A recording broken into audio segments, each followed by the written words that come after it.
खेलेंगे यूपी में होली, केसरिया पगड़ी बांध के।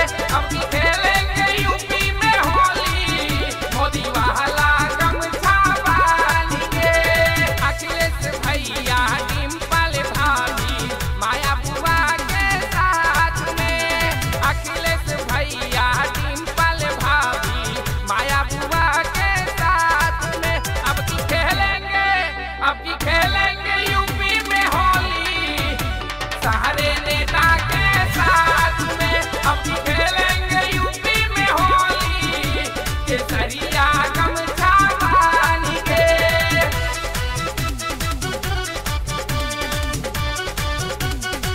होली है,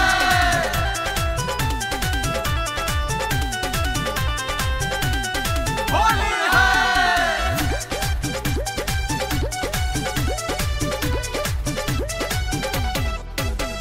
रंग और गुलाल का है प्यारा त्योहार, नेताओं की होली में मिलेगा सबको प्यार। रंग और गुलाल का है प्यारा ये त्योहार, नेताओं की होली में मिलेगा सबको प्यार।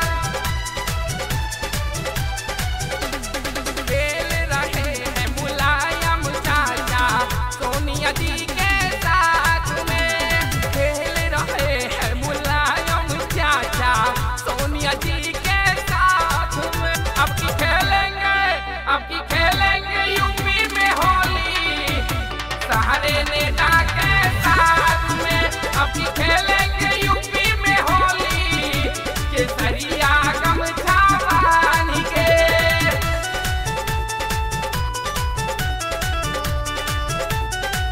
होली है,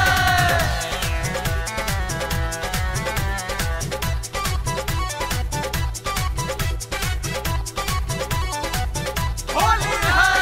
योगी और मोदी भी खेलेंगे संग होली, होलिका में राहुल सिंह लेके अपनी टोली।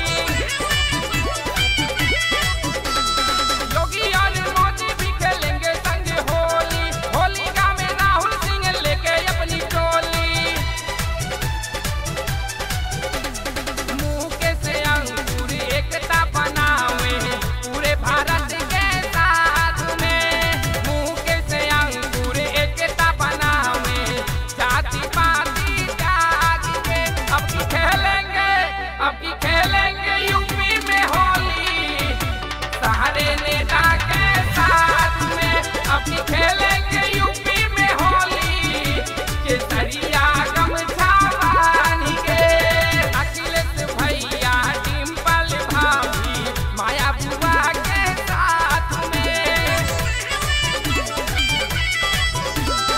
अखिलेश भैया डिम्पल भाभी माया बुआ के साथ में। अब की खेलेंगे यूपी में होली, केसरिया पगड़ी बांध के। अब की खेलेंगे